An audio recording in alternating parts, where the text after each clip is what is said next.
Hola, buenos días a todos. Les agradezco la presencia, estamos muy contentos, satisfechos de poder empezar este ciclo de charlas aquí en el espacio en conmemoración de los 70 años de la Declaración Universal de los Derechos Humanos. Voy a ser muy breve, simplemente queremos decir que es un trabajo importante realizado por nuestra área de prensa, de poder contactar a todos los participantes. Tenemos varias charlas previstas, esta es la primera, y seguramente seguiremos el año que viene, a partir de abril, con otro ciclo de charlas. Es una novedad de este ciclo que empezamos, así que esperemos que sea exitoso, y le damos a todos, les agradecemos la presencia y bueno, vamos adelante. ¿Qué tal? Buen día, buenas tardes, buen día. Chequeando el horario. Bueno, primero saludar la iniciativa y agradecer la convocatoria a Manuela, a Daniel y a todos los que hacen posible una situación como esta, que no por ponerme el cassette y muy breve para darle lugar a la gente que queremos escuchar, que tiene representación institucional y finalmente es lo que importa. Me parece que estos puntos de encuentro, en momentos donde no abundan, aunque parezcan lugar común, yo creo que son importantes. Lo hablaba recién con un amigo querido afuera, y sobre todo en un tema en el que me parece que es innegable, tanto desde el punto de vista político como desde el punto de vista institucional, que si miramos, no ponemos los 70 años de la declaración, sino siquiera podemos poner 30, 35 años para atrás, los avances han sido muy categóricos. Y uno tiende a pensar que este tipo de cuestiones son un núcleo de coincidencias básicas sobre el cual pueden en realidad construir, a partir de donde se puede construir, pero también vemos fundamentalmente en la región que hay cuestiones que uno cree saldadas y que por ahí no están tan saldadas, con lo cual este tipo de situaciones me parece, reitero, que son importantes por el tono, por la musculatura que se le puede dar y por la heterogeneidad de los participantes. Así que les agradezco, estimo que en nombre de todos los presentes, a Vicky Montenegro, a Cecilia Moroy, a Daniel Poveski, que están aquí con nosotros, y comenzando por Vicky, por un tema netamente geográfico en este caso, saber como punto de partida en qué situación, es generalista, ya vamos a ir más al carozo, vamos a ir rascando, pero están los derechos civiles y políticos hoy en Argentina. Gracias, Iván. Bueno, buen día a todos, a todas, y también celebramos la iniciativa y siempre que tengamos estos ámbitos de debate en un lugar muy particular para nuestra historia, en estos 35 años que vamos a cumplir de democracia, y bueno, particularmente en la Casa de Abuelas es siempre más que importante. Creo que, bueno, si hacemos este repaso histórico, por supuesto que logramos muchísimos avances como sociedad en materia de derechos, y que por supuesto también falta mucho todavía.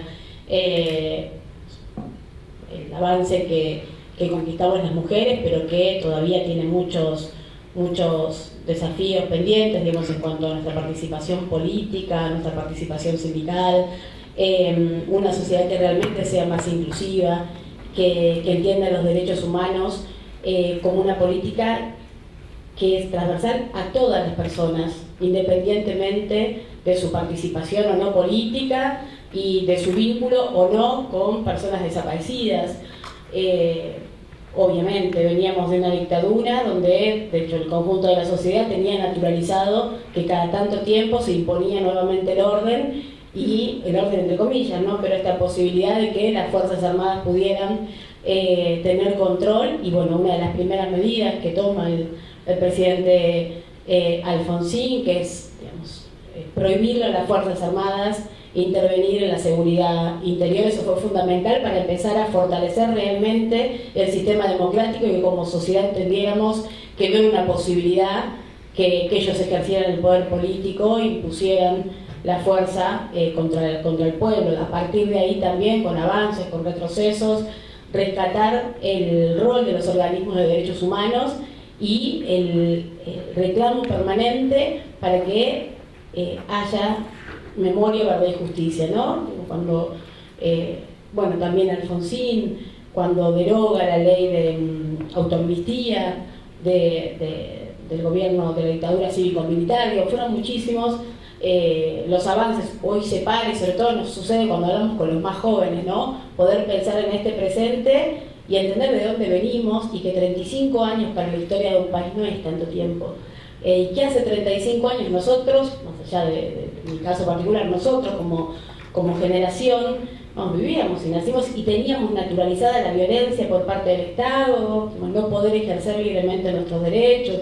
Bueno, la verdad que hemos avanzado mucho, por supuesto que falta, y ahí están los desafíos que todavía están pendientes, pero creo que depende también de todos nosotros esto, poner en valor esta historia nuestra, comprometernos con el avance, primero defendiendo los derechos que tanto nos costó conquistar, y después también ir por más, ¿no? Cecilia Moró. Bueno, agradecerles estar hoy acá.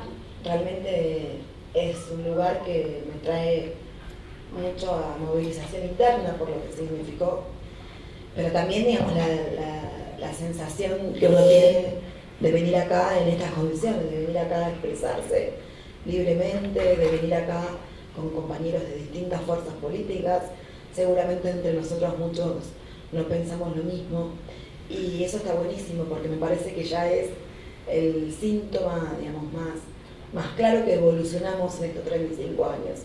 Este era el icono tal vez más fuerte y más importante del horror durante la dictadura, y hoy es nada más y nada menos que un espacio de la memoria que debemos resguardar. Yo creo que la democracia pudo consolidarse porque tuvo 3 pilares que son fundamentales: la memoria, la verdad y la justicia.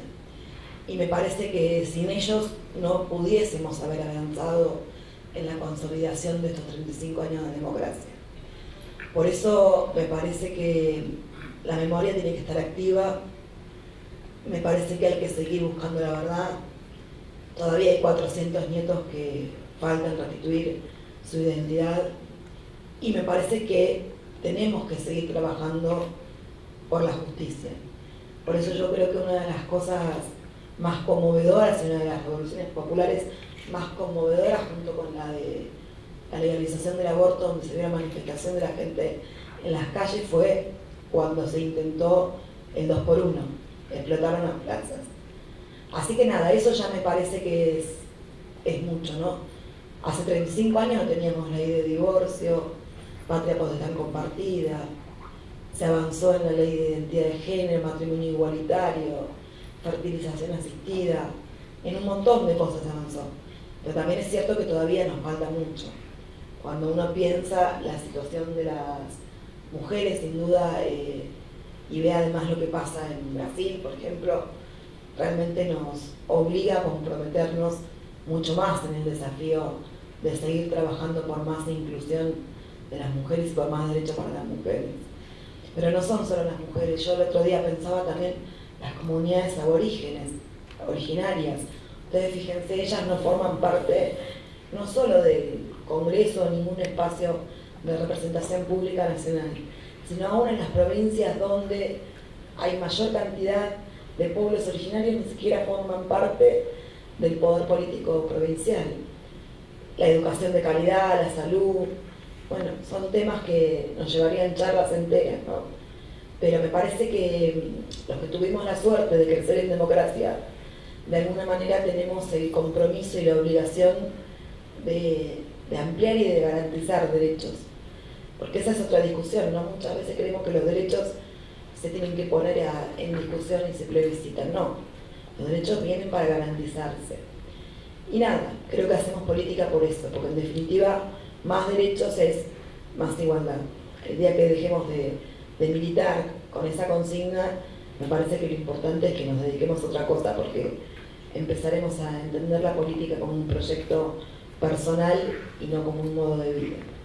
Así que le paso al Lipo Gracias, Ceci. Hola, buenos días a todos, ¿cómo están? Gracias por por venir, la invitación a los organizadores, a Manuel, gracias Iván, Vicky también. Bueno, a ver, para un poco hacer un reglamento, pasaron 70 años, ¿no?, de la declaración, pasaron muchas cosas en la Argentina, ¿no?, estos 70 años. Primer punto que, digamos, teniendo en cuenta la pregunta que hacía Iván, es que cuando pocos años, 3 años después de la declaración, en la Argentina por primera vez las mujeres votaron, ¿no?, en el año 51, me parece que es un punto a considerar a partir de ahí. A partir de ahí creo que con las idas y vueltas, y por supuesto que con las dictaduras que hemos tenido, sobre todo la última, de la violación de los derechos humanos, el terrorismo de Estado, creo que llegamos a la recuperación de la democracia ya hace más de 35 años y creo que es un punto de inflexión en materia de derechos humanos en la Argentina y de avance a partir de ahí, de enorme avance en los derechos civiles y políticos de la sociedad. En primer lugar, por supuesto que lo que decía Vicky, ¿no?, justamente sobre el tema de las decisiones que tomó el presidente Alfonsín, yo sumaría por supuesto el juicio a las juntas, y luego por supuesto lo que tuvo que ver con, creo que un punto importante, que fue la reforma constitucional del 94, porque si bien tuvo algún objetivo que uno no coincidía, o quizá no, que era la reelección, creo que lo más importante que decidieron esos constituyentes fue incorporar los tratados de derechos humanos a la Constitución. Me parece que a partir de ahí se formó lo que dicen los brasileños, ¿no?, un patamar, una base que es indelegable, que no es inmodificable, ¿no? Todos esos derechos contenidos en los tratados internacionales de derechos humanos son parte de nuestra Carta Magna y no se puede ir para atrás de eso, de todo lo que está plasmado hoy. Hay que trabajar justamente para hacerlos cada vez, plasmarlos en políticas de derechos humanos de cada uno de los gobiernos que pasan en la Argentina. Y en ese marco creo que, bueno, justamente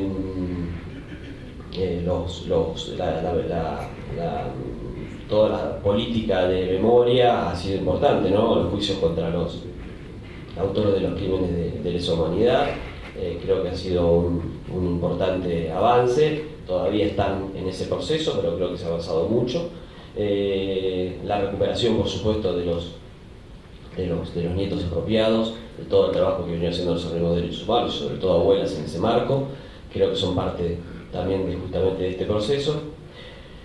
Y respecto a otros derechos, bueno, claramente me parece que estamos viviendo un momento histórico, ¿no?, que creo que se da en cuanto a que el siglo XXI creo que es el siglo de la igualdad de derechos entre la mujer y el hombre, y en ese marco se está empezando se ha avanzado mucho, ¿no? Por ejemplo, lo que tiene que ver con incorporar justamente la paridad de las listas electorales. Es una ley que se votó hace poco tiempo en el Congreso y que se ha ido votando también en diferentes provincias, creo que en últimas condiciones, ¿no?, si mal no recuerdo. Creo que es un gran avance. Y por supuesto que el debate sobre la legalización del aborto creo que es un punto importante en este proceso. Todo lo que generó, los miles de jóvenes que participaron en todo el proceso, en las calles, en las plazas, digamos, de alguna manera se empezó a visibilizar una situación que era importante. Y ahí un poco también volviendo al tema de los derechos civiles y políticos que decía Iván, ¿no? Y hoy reflexionaba cuando venía para acá, porque justamente en todo el debate que se dio muchísimas veces nosotros hablábamos, yo mismo lo decía, que era un tema de una cuestión de salud pública, ¿no? Decíamos, bueno, la salud pública de las mujeres, era importante resolver el problema de los cientos de miles de abortos clandestinos que se realizan en la Argentina por año, pero también habría que preguntarse si no es un derecho civil, ¿no? Un derecho civil de las mujeres, el derecho a decidir qué hacer, tener ese derecho y no correr el riesgo de perder su libertad, su vida o su salud. Bueno, es un tema que habría que incorporar al debate, más allá de, por supuesto, de la importancia de avanzar en esta cuestión. Y después otras cuestiones, por supuesto, que se vinieron desarrollando estos últimos años, ahí Cecilia lo decía, como, bueno, por supuesto, la ley de matrimonio igualitario, la ley de identidad de género, bueno, un montón de legislaciones, fertilización asistida, un montón de legislaciones que marcan un gran avance en materia de derechos civiles y políticos en la Argentina. Ahora, todavía nos falta mucho. Primero nos falta, por supuesto, y es el debate a darnos, ¿no? Todo esto está plasmado en cuerpos normativos que están, que son obligatorios para todos, pero después está el hecho de cómo complementas esos derechos, ese ordenamiento jurídico, con la realidad. Y bueno, en un país con la desigualdad que tenemos, a veces la desigualdad, por lo que está en la ley, no puede plasmarse luego en la realidad. Un tercio de la población bajo la línea de pobreza es un desafío a tener en cuenta y hace que muchas veces lo que está en una ley no sea lo que después uno puede generar y garantizar en las realidades a muchísima gente en el país. Y me parece que este es el gran desafío que nos marca para el futuro, ¿no? En cuanto a poder, de alguna manera, que todos esos derechos que están hoy plasmados en los tratados internacionales de derechos humanos los reciban el 100% de la población y no un tercio que todavía están excluidos de la mayoría de los derechos. Nosotros habíamos conversado con Manu algunos puntos de conversación que los voy arbitrariamente, solo por esta vez, soslayar, los voy a postergar un poquito porque me destapó una pregunta, lo que decían ustedes tres, que al margen de, puede ser diferencias conceptuales, estructurales o incluso algunas de ellas coyunturales, me imagino que, por lo que conversaban recién, ven con la misma preocupación que podemos ver mucho de los que estamos acá, que esas conversaciones que se tenían, o que por lo menos uno escuchaba de, bueno, esto es un piso, a partir de acá hay que construir tal cosa, el patamar del cambio de los brasileños, etcétera, etcétera, etcétera. Y yo soy un pesimista permanente, si hay optimismo en la sala voy a apelar a él, que ahora parece que las reivindicaciones de derechos, en el caso de las mujeres, en el caso del aborto, en el caso de, las pongo en ese como mismo fenómeno, pero puede ser algunas minorías desde el punto de vista, que no son tan minorías, digamos, ¿no? Estamos acostumbrados a decirle minoría, que a lo mejor son mayorías desde el punto de vista de las desigualdades en Brasil, o brotes de un germen reaccionario en las sociedades, no solamente de América Latina, sino de otras latitudes, y que a mí no me cierra tanto, honestamente, que tenga que ver con el punto de vista económico, porque uno podría decir, y haciendo una breve síntesis de esto y ya pedirle a la opinión a ustedes, que Polonia creció de una manera impresionante durante muchísimo tiempo con una sociedad absolutamente fascista, digamos. Por simplificarlo. ¿Cómo se combate sin retroceder este avasallamiento de derechos que hoy está corporizado en algunas personas de la sociedad civil? En la Argentina, institucionalmente ya tiene un protagonismo mucho más destacado en Brasil, ¿no? Es decir, como uno dice, bueno, ¿avanzo o me planto acá para que no me hagan retroceder? Desde el punto de vista que ustedes lo quieran abordar, por supuesto.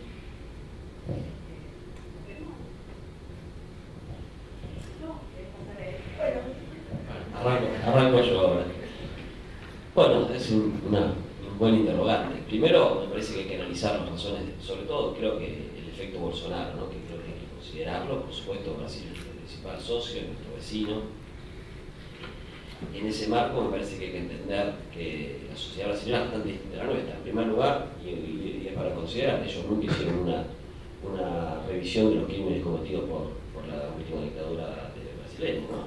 No hubo ni siquiera una investigación seria de lo que pasó, por supuesto no fueron juzgados de ninguna manera, hubo también asesinatos y desaparecidos en la última dictadura brasileña. A pesar de eso no hubo una revisión de eso, y me parece que este tema hay que conocer, ¿no?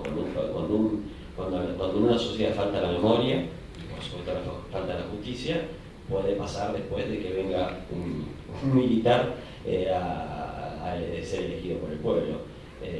Así que me parece que este es un tema que hay que considerarlo, que en Argentina ha sido un proceso por suerte, gracias a la lucha sobre todo de los organismos de derechos humanos y de la sociedad en general argentina, en una situación muy distinta a la brasileña.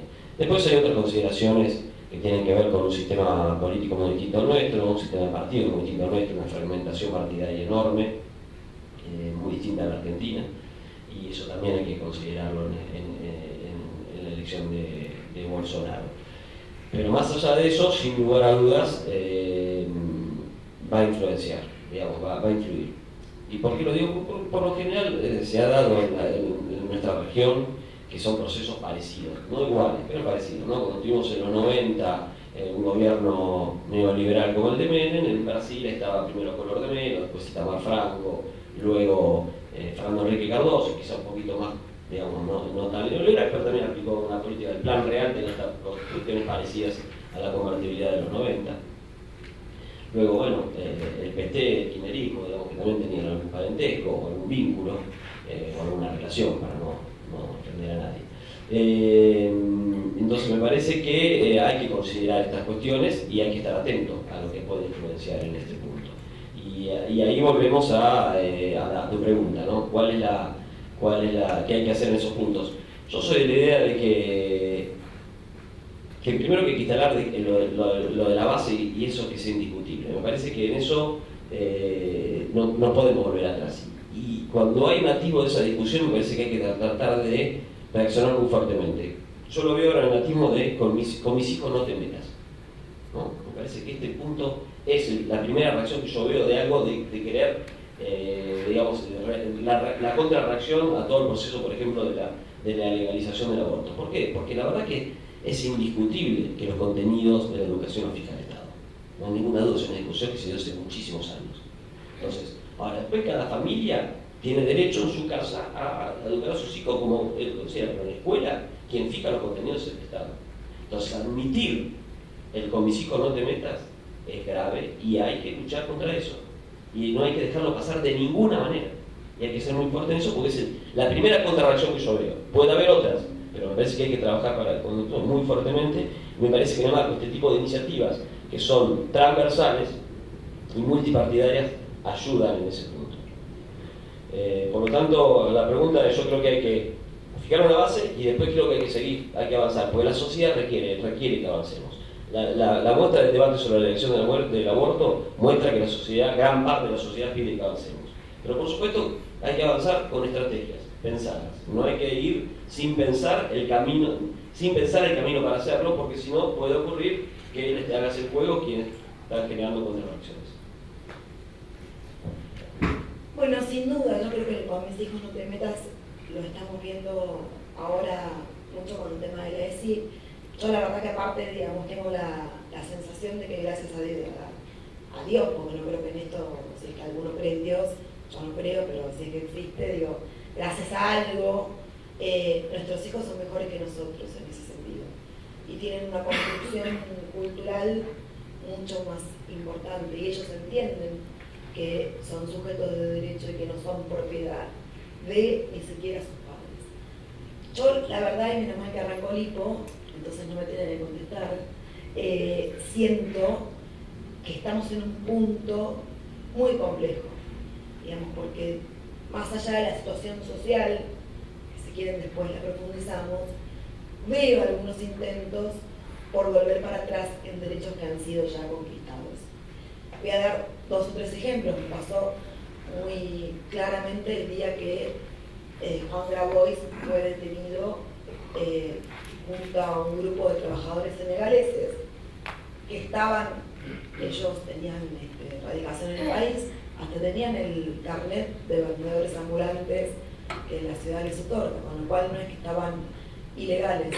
Cuando fuimos a la comisaría con un grupo de diputados de distintos partidos políticos, una vez que lo liberan a Juan, nos dicen, bueno, y con los morochos vamos a ver qué hacemos. Y la policía, con una actitud que yo la verdad, digamos, no la había visto en todo este tiempo, en realidad con una cosa hasta desafiante no solo hacia los senegaleses, digamos, sino hacia los legisladores que estábamos ahí presentes. Una cosa de mucha superioridad, que de alguna manera me parece que tiene que ver con el discurso que viene construyéndose desde el Ministerio de Seguridad con respecto a esto. Cuando la escucho a la ministra Bullrich hace un par de noches, donde sin duda le pasaron cosas, pero plantea, bueno, el que quiere andar armado, que arme armado, me pongo en un lugar de interpelación de qué nos está pasando. Y la verdad es que siento que ahí lo que debemos hacer es, más allá de generar estos espacios, porque digo, hay de todo en todos lados, ¿no? No es que este es un problema solamente que tiene que ver con políticas del gobierno de turno, porque en definitiva son coyunturas, y yo creo que la pelea por la ampliación de derechos fue retrocediendo y ampliándose en las distintas etapas de los distintos gobiernos democráticos también.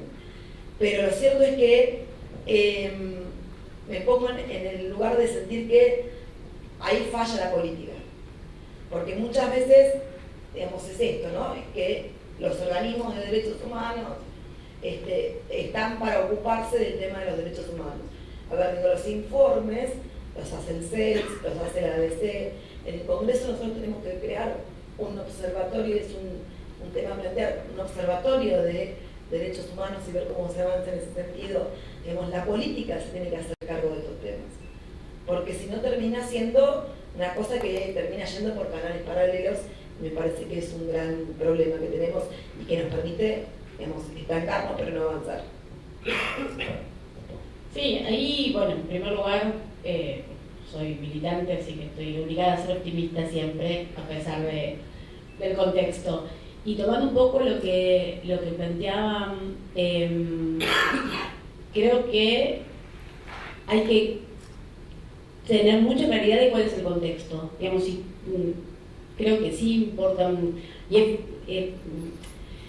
es por demás evidente la diferencia, digamos, de quienes gobiernan y cuál es el objetivo de ese gobierno, ¿no? Y a partir de ahí, todo lo demás. Digamos, este presente, este lugar, haber recuperado la democracia, que esto sea un espacio para la memoria, que los organismos y que en su conjunto la sociedad tengan la posibilidad de que se lleven adelante los juicios, de que se sepa cuál fue la intención real, y el ejercicio de memoria es importante por esto, en este momento, independientemente del espacio que cada uno ocupe. Lo decía Ceci, es en todos lados, por supuesto, y hay algunos compañeros y compañeras que pueden, permanentemente lo tenemos que hacer, porque tampoco no todo el tiempo todos estamos haciendo un ejercicio permanente de memoria y teniendo tanta claridad de dónde venimos.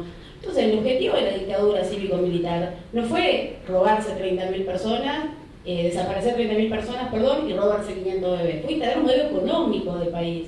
Y desaparecieron a esas personas que entendían que tenían que desaparecer porque eran los que ponían resistencia a ese modelo económico. Y esas personas ponían resistencia porque entendían que ese modelo económico venía a avasallar los derechos y a destruir el tejido social y a construir una Argentina para muy pocos, donde muy pocos concentraban todo el poder y el resto, en su conjunto, simplemente se resignara a sobrevivir a la vida. Entonces, que todos tuvieran muy claro que no iban a ser sujetos de derecho, que naturalmente nos había tocado ser pobres, que naturalmente no podíamos acceder. Y después sí, obviamente, recuperamos la democracia, la guerra de Malvinas, todos los límites, digamos, el desprecio absoluto por la vida que demostraron los que llevaban uniforme y los que estaban atrás, los cómplices civiles de esa dictadura.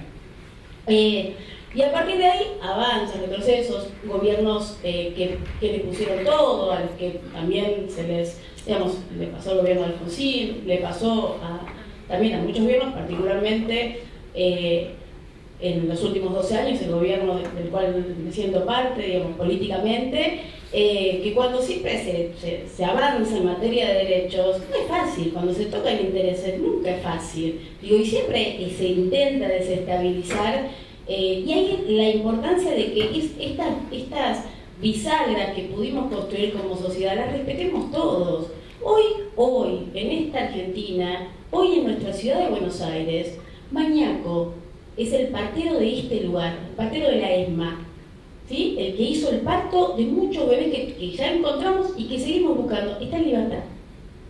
Entonces, esto es parte de este momento. Y cuando uno escucha discursos de algunos que circunstancialmente somos funcionarios, circunstancialmente somos legisladores, porque dentro de un tiempo podemos dejar de serlo, lo importante es cómo trabajamos para fortalecer las instituciones de la democracia, realmente no desde los discursivos, todos nosotros, y entender que es importante que se respeten los derechos que ya conquistamos, porque nos costaron mucho, y es importante revisar qué pasó en la historia. La construcción del enemigo interno ya la tuvimos, Argentina ya la tuvo, y tenemos tapas de diarios donde decían se abatieron 5 subversivos, y resulta que era un matrimonio con 3 criaturas. Entonces hay una parte de la historia que nosotros tenemos que aprender a no repetir, y es responsabilidad de todos nosotros entender que las cosas no se suceden consecuencia de decisiones que tomamos, para bien y para mal. Los juicios no se sucedieron, son la consecuencia de que hubo organismos y miles y miles de personas que históricamente no bajaron un solo día los brazos y lucharon para saber qué había pasado. Después, por supuesto, está la definición, la decisión política, como lo hizo Alfonsín, como lo hizo Néstor Kirchner, de decir acá no hay autoamnistía, y acá se abren los juicios, después se reconoce, sí, es cierto, porque las tensiones y enfrentar el poder nunca es fácil. Hubo una decisión de bajar los cuadros y de llevar adelante los juicios, y que también había un Estado que por primera vez empezaba a construir las cosas por su nombre. Y ahí, tomando lo que decía Ceci, qué es lo que nos pasa con los que somos padres de chicos, niños, adolescentes. Por supuesto, las generaciones que de ahora y los que están naciendo tienen que ser mejores que nosotros. Tienen que tener naturalizados estos derechos, y eso es lo que nos fuerza, digamos, en este momento a decir, bueno, ¿cómo sostenemos lo que tenemos? ¿Cómo nos planteamos ante estas situaciones que suceden, esto con mis hijos, no? ¿Cómo puede ser que se metan en un hospital y que intenten interrumpir un aborto legal, digamos, por una violación, por lo que sea? ¿Qué es lo que nos pasa? ¿Qué pasa con Bolsonaro? ¿Y cuál es el peligro de que nosotros podamos fomentar esta idea, independientemente del espacio en el que estés, de que me caigas mejor, de que me caigas peor? No importa, hay un piso de derechos que nosotros tenemos que poder respetar y construir. Y a veces es cierto, nuestras responsabilidades institucionales. Ayer estuvo Sergio Maldonado en la legislatura presentando el documental de Santiago, y nos planteaba esto, Sergio, la gente que no tiene por qué tampoco saber cómo es el manejo de las comisiones, nos planteaba, bueno, yo no entiendo, el año pasado la Comisión de Derechos Humanos vinieron un montón de diputados, ¿y qué pasó después? Y no pasó, digamos, y me consta que cada uno de esos diputados que conozco algunos y con algunos me llevo muy bien, y con otros directamente no los conozco, pero me consta que tuvieron esa responsabilidad. Entonces los que vienen, los que venimos después y los que vendrán después de nosotros, tienen que tomar ese trabajo y continuarlo. Yo creo que ese es el desafío, y ahí también lo que planteaba Ceci, bueno, es nuestra responsabilidad política, esa herramienta que es parte de nuestra sociedad y que hay que cuidar y no desestimar. Desde hablar de que tenemos que confrontar, no es confrontar, es discutir, porque por supuesto nosotros somos parte de diferentes espacios, tenemos diferentes identidades políticas, pero compartimos este lugar, entonces hay puntos de acuerdo que tenemos que poder fortalecer. Me parece que ese es el desafío en este momento. Hay varios temas, así que arbitrariamente voy a poner el cronómetro y voy a dar 2 minutos a cada uno y uno, por los temas que vienen. ¿Por qué? Y por favor que no se entienda como un agite. Hemos hablado mucho de derechos humanos, se habló de los derechos de las mujeres, se habló del aborto, no se habló del hambre. No sé quién quiere empezar. Bueno, porque en realidad yo creo que, digamos, la charla era de derechos políticos y sociales y civiles, pero sin duda que los derechos sociales hoy son tal vez los más urgentes en Argentina. Cuando hablamos de la exclusión, de la marginalidad, de la educación, de la salud, hablamos de eso. Y yo creo que, digamos, es la urgencia. Tenemos un 30% de los argentinos por abajo de la línea de pobreza. La mayoría de ellos tienen cara de mujer y cara de niños y adolescentes. Y me parece que en eso es donde tenemos la gran deuda de la democracia, ¿no? Creo que todo lo otro se está encaminando, se fue encaminando y se va a ir encaminando. Pero la exclusión, la marginalidad y la indigencia me parece que son el tema a desafiar para adelante, porque tiene que ver además con el empleo precario, con el desempleo, tiene que ver con la falta de acceso a la educación de calidad o de la falta de acceso a la educación, tiene que ver con un combo de cosas que hasta acá no se pudo resolver.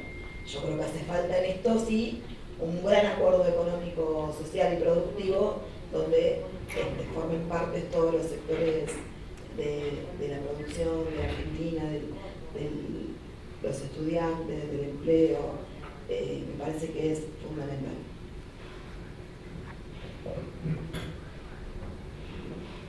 Bueno, Un poco lo planteé al principio cuando hablé justamente de la pobreza, ¿no? De cómo los derechos humanos que están normados quizá en la Constitución, a través de los tratados internacionales, en todo lo que se ha avanzado, esos derechos no llegan justamente a ese, sobre todo a ese tercio de la población que está bajo la línea de pobreza, ¿no? 12 millones de pobres es un número tremendo, de hace muchos años, es decir, ninguno de los gobiernos desde que recuperamos la democracia podía resolver la desigualdad de este país.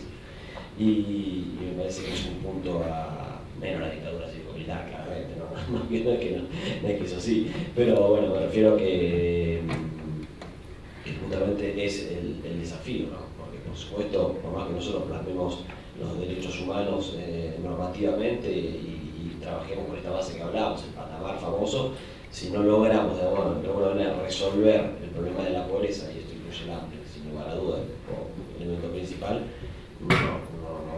esos derechos humanos no van a llegar a esa gente. Me parece que este es el gran desafío. Sí, posiblemente pueda considerarse lo que decía Cecilia. Me parece que hay puntos que en algún momento nosotros tenemos que debatir como políticas públicas a considerar y que en definitiva sean aplicadas por todos los gobiernos, independientemente del partido que gobierne. Me parece que son puntos a definir. Nosotros deberíamos definir en algún momento qué sectores de la producción son los que vamos a priorizar. La mayoría de los países que les ha ido bien han decidido eso. Yo siempre pongo el ejemplo de Israel, ¿no? Que hace 30 años era una economía mucho más chica que la nuestra y decidieron en un momento priorizar sobre todo lo que tiene que ver con el tema tecnológico, desarrollo tecnológico, y hoy 30 años logró crecer. Los primeros años fueron muy duros, luego pues, logró crecer muchos años seguidos a tasas normales, no tasas chinas, que las tasas chinas sabemos que son un año puede ser muy buena, pero luego después es difícil de cumplir para un país como el nuestro, pero sí creciendo en forma permanente lograron avanzar mucho y la economía de Israel es mucho más fuerte que la Argentina, a pesar del tamaño mucho menor que el que tiene Argentina, y eso me parece que es un ejemplo. De hay muchos países más, yo cito el de Israel porque la verdad que lo he seguido de cerca en estos últimos años. Me parece que es a considerar. Tenemos que decidir, y me parece que son políticas públicas que tenemos que definirlo. Lo mismo que pensar el tipo de cambio que debemos tener, ¿no? Este es un país para tener un tipo de cambio bajo, como tuvimos al principio de este año, tuvimos muchísimas etapas de diferentes gobiernos, del anterior también y del anterior también. Creo que no, está claro que cada vez que nos pasó eso terminamos en una crisis. Me parece que nuestras pymes hoy no están preparadas para afrontar un tipo de cambio bajo y la competencia de las importaciones. Hay que pensar en esas cosas y definirlas como política pública y que sea permanente. Me parece que estas reglas de juego claras por mucho tiempo son las que van a ayudar a empezar a resolver esta desigualdad que hoy tenemos tan grande. Sí, creo que si lo planteamos quizá de otra manera cuando hablamos de los derechos sociales, ¿no? En realidad es la consecuencia de decisiones políticas, por supuesto que históricamente, que es una deuda que tenemos históricamente, y ahí los avances y los retrocesos en cuanto a quienes gestionaron y a la capacidad o la posibilidad de enfrentar el poder real. El poder real no quiere a un pueblo ni formado, ni trabajado, ni con un trabajo digno, ni con sus derechos laborales plenos. Eso lo sabemos, lo vemos. Bueno, hoy hay algo muy fácil de poder identificar en la ciudad de Buenos Aires. Tenemos infinidad de trabajadores precarizados, que son los que andan en bicicleta, digamos, a partir de estas aplicaciones, que están en una situación de riesgo, trabajan infinidad de horas por día, ganan muy poco. Digo, ese poder real avanza hacia ese objetivo del mundo, avanza hacia ese objetivo, menos derechos, neocolonialismo, porque ya ni es neoliberalismo, y esta idea de, digamos, prácticamente hasta situaciones de esclavitud, que lamentablemente las padecemos. Ahí tenemos, por supuesto, que poder sostener, independientemente de quienes gobiernen, el piso que garantice nuestro país. Claramente lo sabemos todos, es un país inmensamente rico, digamos, cómo se redistribuye esa riqueza, cómo se enfrenta el poder real, cómo se lucha para que haya más inclusión. Y ya no se trata hoy por hoy en este nuevo mapa del mundo de la formación que puedas tener, porque hay, lamentablemente, lo vemos sobre todo en el último tiempo, muchísimas personas, miles de personas con formación, con antigüedad, que están quedándose sin trabajo. Eso genera menos trabajo, menos industria nacional, genera más desempleo, más desigualdad, más pobreza. Ahora, al menos nosotros políticamente no queremos discutir la pobreza, queremos discutir la redistribución de la riqueza, porque la pobreza es la consecuencia de que se distribuyó mal la riqueza. No queremos contar pobres, queremos sentarnos a pensar una política económica que, independientemente de quién gobierne, tenga como objetivo la felicidad del pueblo.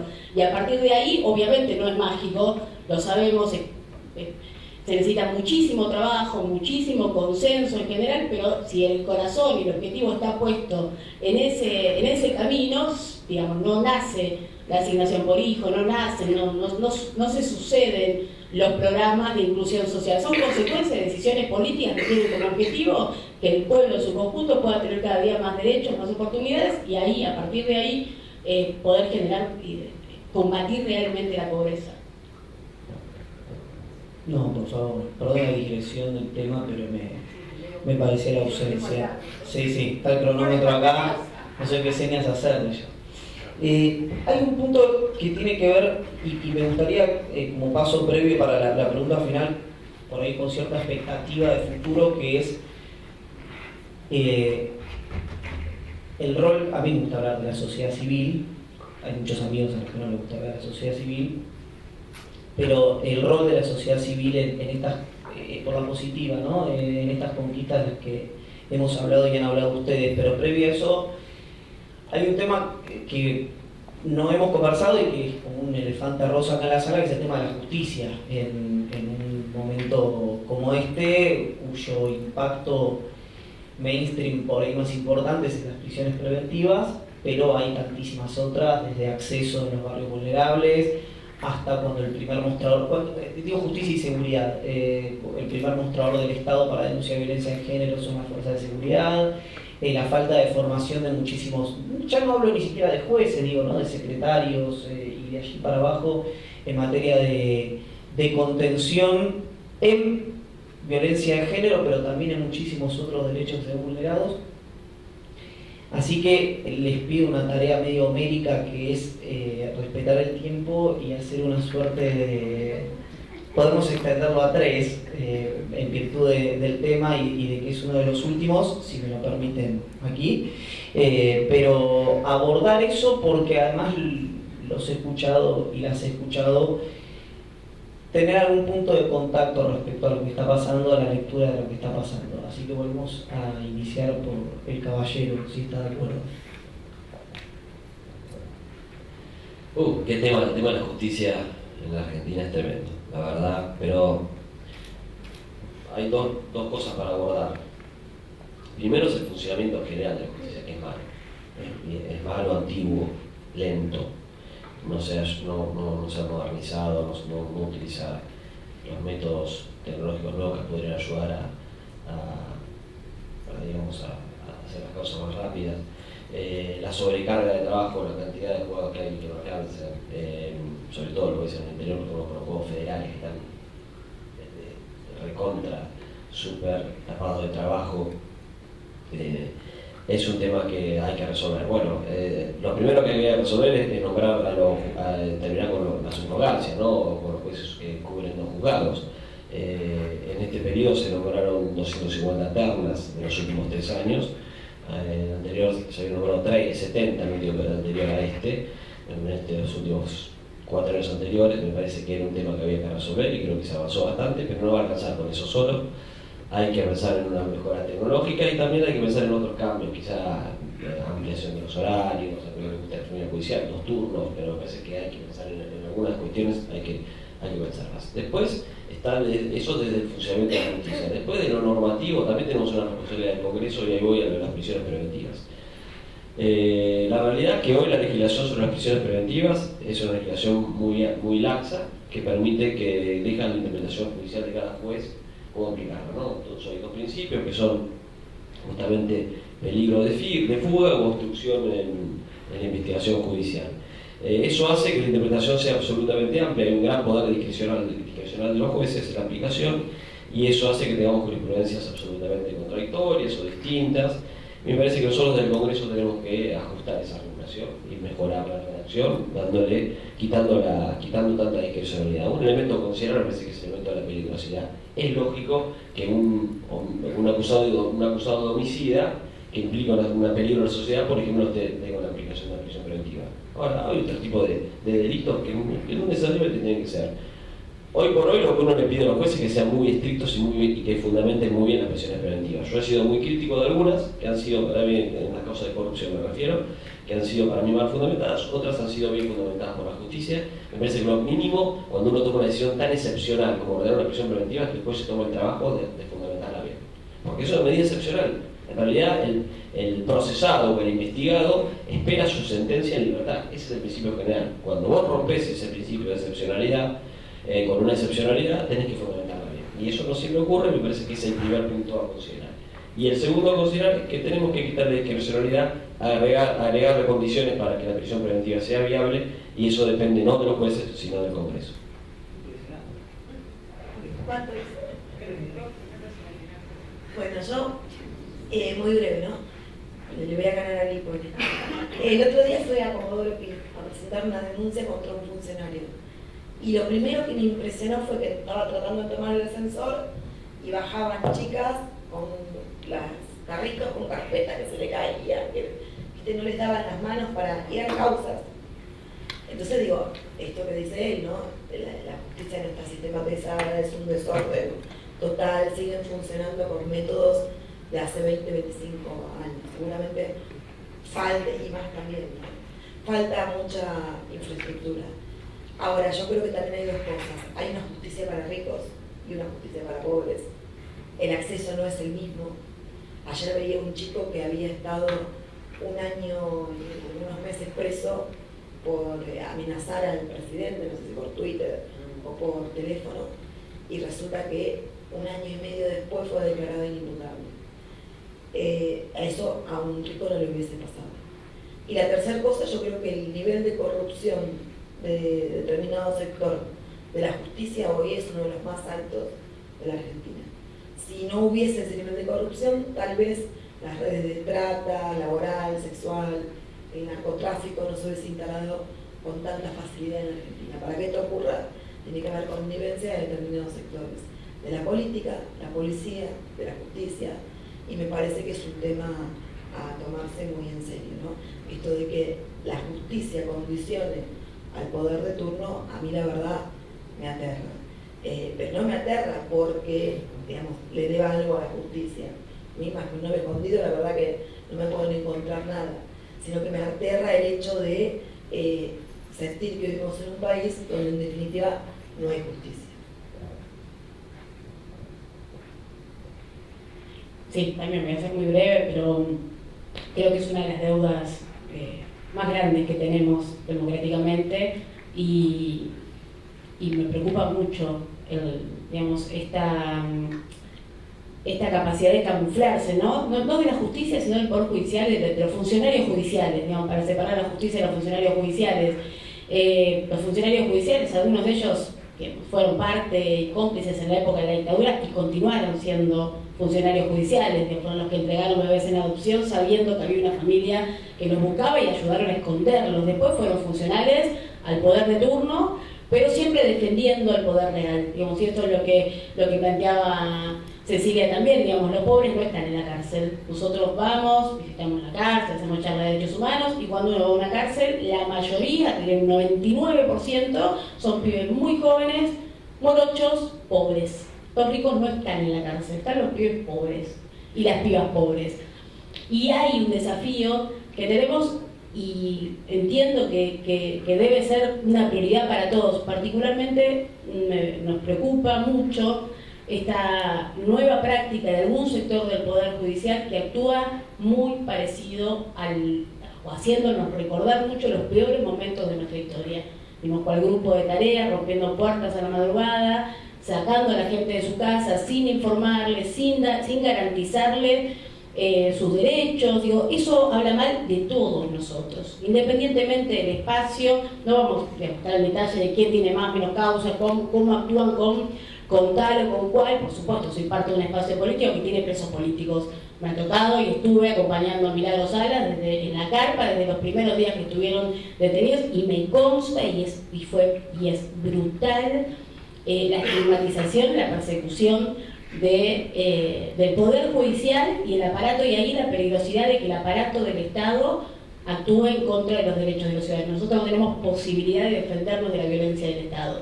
Es peligroso también que desde la política de seguridad se incentive a armarse, se incentive a matar personas, se incentive. Cuando uno, ya terminó, pero cuando uno le da luz verde a determinadas prácticas, cuando uno abre la puerta, no necesariamente después puede volver a cerrarla. Y lo que nosotros estamos viendo es que hay una puerta que se está abriendo, que es muy peligrosa, y no estoy viendo que tenga capacidad ni siquiera de mantenerla entreabierta, digo, mucho menos de cerrarla. Y ahí el Poder Judicial tiene un rol fundamental. Lamentablemente, digamos, hace agua en líneas generales, los funcionarios judiciales, muchos de ellos dan mucha vergüenza, sinceramente, fiscales, jueces, digo mucha vergüenza, y acá breve, pero yo pongo este ejemplo y lo cuento siempre. Me ha tocado ir de democracia con mi apropiador a un juzgado y el juez sacó una carpeta, se la dio a mi apropiador y le dijo: quédate tranquilo que nosotros manejamos esto. Seguramente ese señor sigue siendo juez, de hecho uno fue fiscal hasta hace no mucho tiempo, que fue Romero Victorica. Siguen siendo parte, ideológicamente son parte de eso, y eso es peligroso para todos. Por eso creo que es una de las deudas que tiene la democracia. Les pregunto así, por sí o no, ¿estarían dispuestos y dispuestas a debatir en el Congreso una reforma de la justicia? En líneas generales, sí, completamente, así sería, sí.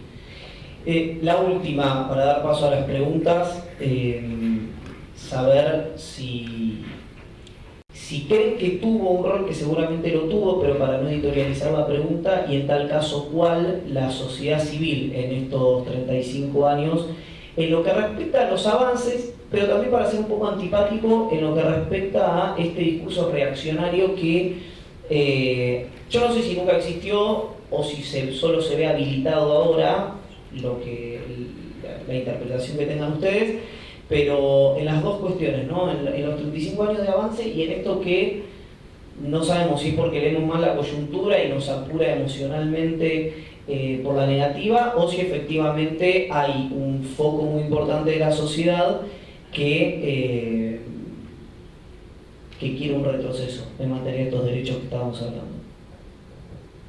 Sí, creo, bueno, por supuesto, volvemos al lugar y a mi experiencia y la de miles de personas, ¿no? El rol de las madres, de las abuelas, de los familiares, de todos los que hicieron posible la política de memoria, verdad y justicia, pero también el rol que tuvieron muchas personas comprometidas con la sociedad civil en cuanto a la lucha o conquistar la ley de matrimonio igualitario, la ley de identidad de género, la ley de educación sexual integral, digo, la ley para despenalizar el aborto, digo, también eso creo es un gran avance de la sociedad civil en su conjunto, que se organizó y que peleó para que después la pudiéramos tomar y bueno, los compañeros y compañeras en el Congreso discutirla y después nosotros discutirla en la calle. También es cierto que nunca dejó de estar organizado quienes, y estos días lo vimos hace unas semanas, de hecho por primera vez en la CID, un grupo, no recuerdo el nombre, lo tengo negado, pero es un grupo que reivindica, una asociación civil que reivindica el accionar de los genocidas y que de hecho denuncia al Estado argentino por mantener detenidos a personas, a abuelos, a personas mayores, y de hecho los considera presos políticos. Sí, son dos asociaciones, no me acuerdo el nombre. Digo, ellos también, y también quienes se meten en las aulas con esta consigna de con mis hijos no, o quienes se meten en los hospitales a tratar de impedir que se lleve adelante un aborto no punible. Creo que también creo que son los menos, eso estoy convencida, son los menos. La sociedad argentina en su conjunto, creo que los argentinos en general somos buenas personas, la mayoría de nosotros, independientemente de nuestra participación o no política, y creemos profundamente en la dignidad de las personas. Y a veces hay quienes trabajan para confundirnos, quienes trabajan para dividirnos, quienes trabajan para mentir sistemáticamente y tratar de llevarnos a discusiones que son insostenibles. lo planteaba Lipovetsky, digamos, una locura que hoy estemos pensando o que haya quien crea que tiene derecho a cuestionar lo que es una ley que debe aplicarse en todas las escuelas, que es la Ley de Educación Sexual Integral, y de repente aparece un grupo de personas que se sienta, se mete en una escuela, agrede. Bueno, creo que ese es el desafío que también tenemos y bueno, y tomar los puntos de acuerdo que podamos tener y construir juntos, y también estar atentos y decirles que bueno, que no van a pasar, digo, más allá de este avance, para hacernos retroceder. Sí, trabajar fuertemente para sostener el piso de respeto por los derechos, por la democracia fundamentalmente, y por la vida, y poner en valor a aquellos que nos marcaron un camino diferente. Y siempre rescato esto muy breve, pero para cerrar, el ejemplo de las abuelas de Plaza de Mayo y de las madres, 41 años resistiendo a la peor violencia y a la peor historia que te puede tocar en la vida, sin tener jamás un solo acto de violencia, solamente honrando la vida, respetando los derechos y tratando de aportar para construir una sociedad mejor. Todos sabían que algo pasaba, pero no se animaban a gritarlo como ella lo gritaba. Y a partir de ahí creo que todas las conquistas de derechos se dieron en cuestión al menos en lo que significa en la Argentina, se dieron a partir de movilizaciones sociales y populares muy fuertes. Y creo que también hay contextos que hacen que estos sectores antiderechos, que a mí me pasó con lo del aborto, una cosa, ¿no? Digamos, yo cuando me hablaban del poder de la Iglesia, no llegaba a entender, a dimensionar de qué me hablaban, porque me tocó vivir en una época donde la verdad que no se vio tan reflejado. Y cuando nosotros aprobamos en diputados la media sanción de la legalización del aborto, nos pasó que a partir de ahí fue una cosa, durante todo ese proceso, pero a partir de ahí fue una cosa terrible el debate que sufrimos. Ya, digamos, sabíamos que antes se juntaban en el episcopado, pero a partir de ahí lo empezaron a decir hasta con orgullo, ¿no? Y la verdad es que no me imaginaba que determinados sectores tuviesen tanto poder. Creo que siempre, como dice ella, los buenos son la mayoría, ¿no? Digamos, me parece que la mayoría lucha en términos generales por un mismo objetivo, más allá del tema que sea. Pero sí creo que hay sectores muy concentrados que siempre son los mismos que pusieron en la ampliación de derechos, digamos, y además creo que hay una gran influencia de los medios de comunicación en esto, para un lado o para el otro, ¿no? Entonces, cuando vos ves durante 2 o 3 días que un medio instala un tema que tiene que ver con una persona que fue juzgada o fue abierta una causa, digamos, porque fue un asesinato, algo pasa, ¿no? También con los medios y la necesidad que tienen de influir y de marcar agenda. Bueno, sí, la sociedad civil ha tenido un rol clave en la historia de la Argentina. Primero, en la lucha contra la dictadura cívico-militar, claramente. Me parece que ahí, no solamente, por supuesto, que los organismos de derechos humanos, las madres, las abuelas sobre todo, pero todos los organismos familiares, un montón de otros más. La Asamblea Permanente, bueno, un montón de organismos de derechos humanos. Pero yo incluiría ahí también a otros, que no es organismos que no tienen vinculación con los derechos humanos, los sindicatos, por ejemplo, ¿no? Parte de la lucha, recordemos las huelgas generales convocadas por Guarín, la CGT. Me parece que también es clave los partidos políticos, muchos partidos políticos que realmente lucharon en ese momento. Así que me parece que han tenido un rol importante en la recuperación de la democracia. Luego ya, en el proceso democrático, creo que sí han tenido una influencia enorme para cada una de las cuestiones que se avanzaron y se lograron en todos estos años. Y eso que uno lo ve más, yo antes lo veía desde los medios o de mi propia participación, desde la sociedad civil antes, hoy lo veo en el Congreso, ¿no? Realmente no, la ley, la media sanción sobre la legalización del aborto no hubiera sido posible sin el aporte de muchos organismos de la sociedad civil, ¿no? Nombro algunos, Amnesty, bueno, montones que realmente participaron en ese proceso, Amnistía y muchos más. Pero también en otras leyes, ¿no? La ley de matrimonio igualitario con la Federación Argentina de LGBT también tiene un rol importante. Bueno, en otros casos del I6, en el tema de bueno, un montón de organismos realmente han participado en cada una de las leyes importantes que se han ido aprobando. Huésped, para el tema ahora de la vacunas, por ejemplo, la de HIV-Sida, bueno, dislexia. En todas las leyes hemos tenido la participación de la sociedad civil es clave. Ahora, una lección que a mí me dejó este tema en el debate de la legalización del aborto, una lección, algo que me di cuenta es que no es uniforme la sociedad civil en el país. Es muy distinta las visiones quizás que tenemos nosotros aquí en la Ciudad de Buenos Aires, la provincia de Buenos Aires, con lo que pasa en el interior. Y me parece que ahí las organizaciones de la sociedad civil, que han sido tan importantes para la conquista de estos derechos, tienen que empezar a diseñar una estrategia. Volvemos a lo que dije al principio de todo, una estrategia para el interior. Me parece que esta es la clave. Para cualquier avance sobre cuestiones, hemos avanzado un montón de cuestiones, las que nos quedan ahora, que son tan importantes, tienen diferentes visiones de acuerdo al lugar geográfico. Me parece que este es un punto a trabajar, ¿no? Y me parece que ahí, así como lo puede trabajar la política, lo vamos a trabajar seguramente, también lo tiene que trabajar la sociedad civil, y en esto las organizaciones quizás tienen que pensar en políticas más de llegada al interior, que sobre todo poner el eje en la ciudad de Buenos Aires, donde por supuesto hay visiones quizá más diferentes, ¿no? Y a mí me sorprendió algo que no voy a hacer un juicio de valor sobre eso, pero sí me sorprendió, por ejemplo, en el desfile del Bicentenario en Tucumán, cómo el pueblo tucumano aplaudía a muchos de los soldados que habían participado en la Operativa Independencia. La verdad que es sorprendido.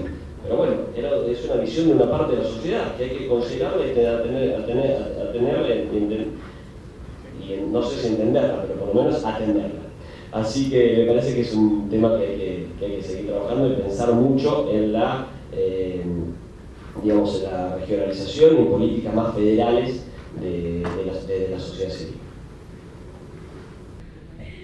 Les agradecemos. Entonces, yo también les agradezco por la convocatoria y a todos por haber venido.